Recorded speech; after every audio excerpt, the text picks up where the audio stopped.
Ryan hadn't left his apartment in days. The blinds stayed drawn. The half-empty bottles lined the counter like a clock, marking how long he'd been awake. The hum was back. Low, steady, threading through the silence like it came from behind the walls. He'd tried to convince himself it was the fridge, or the pipes, or maybe just the tinnitus that came from never sleeping right anymore. Then, on a night that felt like it never started or ended, his monitor flickered on by itself. The screen showed a single folder. File 04. No drive connected, no downloads in progress. Inside was only one video. Title, Brookvale Hospital .mp4. He almost laughed. Of course it was Brookvale. The same abandoned hospital from the first lost file. The one that started all of this. He remembered Sleepscared's voice trembling when he'd said he thought someone else was down there. Ryan watched the thumbnail blink once, like the image itself breathed, then double-clicked. The footage opened to a view of the hospital's facade. Boarded windows, faded Red Cross sign, weeds breaking through the asphalt. The footage wasn't his. The date in the corner was 3 days ahead of the current one. That was impossible. The video cut off mid-frame. When Ryan blinked, his desktop background was gone, replaced with a single line of text. You left something unfinished. He told himself it was a glitch, told himself he was drunk. Then he packed his camera, grabbed his flashlight, and got in his car. Brookvale sat just off the old highway, down a road half swallowed by trees. The air felt heavier there, like the forest leaned closer to listen. His headlights swept across the hospital entrance, catching graffiti, broken glass, and a single flickering exit sign still wired to something. He parked, left the engine idling, and filmed his first entry clip. Voice low, hoarse. If anyone finds this, I need to understand what's going on. I'm at Brookvale Hospital. Inside, the temperature dropped fast. The lobby still smelled like disinfectant and rot. The wallpaper peeled in perfect strips. A gurney sat overturned near the reception desk, its wheels slowly spinning though the air was still. Ryan moved slowly, flashlight cutting through dust.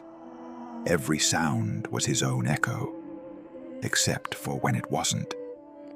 Somewhere above him, a door slammed. He froze, waited. The hum started again, faint but pulsing through the floor. It felt closer now, almost directional, as if it were under the building. He checked his camera, the battery still full, but the timestamp was wrong. It showed 4:19 a.m., though he'd left his apartment just after midnight. Just dead clock, he muttered. But the words didn't sound like his own voice.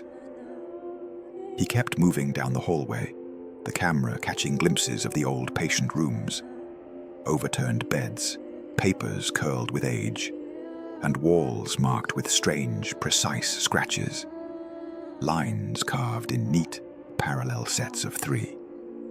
When his beam swept across the nurse's station, he saw a shape sitting in one of the chairs. His breath hitched, the flashlight trembled. But when he took a step forward, the chair was empty. He turned back toward the entrance, but the hallway behind him was gone. Not just dark, gone. His flashlight met only static, like the air itself refused light. Ryan swallowed hard and whispered to the camera. I shouldn't have come back. Then, somewhere deep below, something knocked. Once, then again, 3 times. And the hum grew louder. Ryan descended the final stairwell, light wavering, breath shallow. The hum under the concrete was steadier now, measured like it was waiting for him. The camera lens struggled to focus. The edges of the hallway swam as if the air itself bent around him. He reached the boiler room door. Rust covered most of the sign except for one clean patch, as though a hand had brushed it recently. The handle was warm again. Inside, rows of old tanks and copper pipes lined the walls, half submerged in shadow. Steam hissed somewhere deep in the room. He stepped in. His light caught on scattered tools, an overturned chair, and a single plastic name badge lying in a puddle. The name was too water-damaged to read, but the photo looked strangely familiar. Blurry, overexposed, the same face shape as his own. The hum pulsed through the floor. Every time it swelled, the lights flickered and objects shifted. A wrench rolling a few inches, a drip freezing midair. The camera recorded it all in uneven bursts. Ryan whispered to himself that it was just exhaustion. Maybe a carbon monoxide leak, anything normal. Then the corridor behind him was gone. Where the door should have been, there was only a blank wall. A new hallway extended in the opposite direction. Clean tile, pale light, no decay. It looked like the hospital had never closed. He moved toward it, drawn more by curiosity than control. Each step sounded slightly out of sync with his movement, a half beat behind.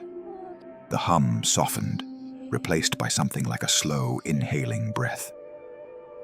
At the end of the hall, a set of double doors stood slightly open. Beyond them, a glow, white, steady, almost daylight. Ryan lifted the camera and stepped through. The room on the other side was identical to the one he'd just left. Same boilers, same tools, same puddle with the badge. But the puddle rippled, as though someone had just stepped through it.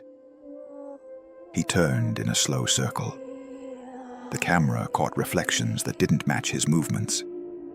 One frame showed him raising the light. The reflection stayed still.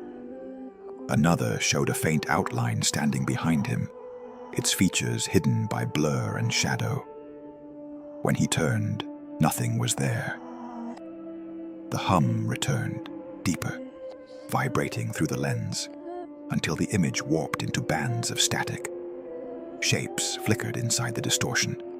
Rooms from earlier videos, the motel sign, the foundry staircase, the unfinished houses, all flashing for fractions of a second, like fragments of a memory.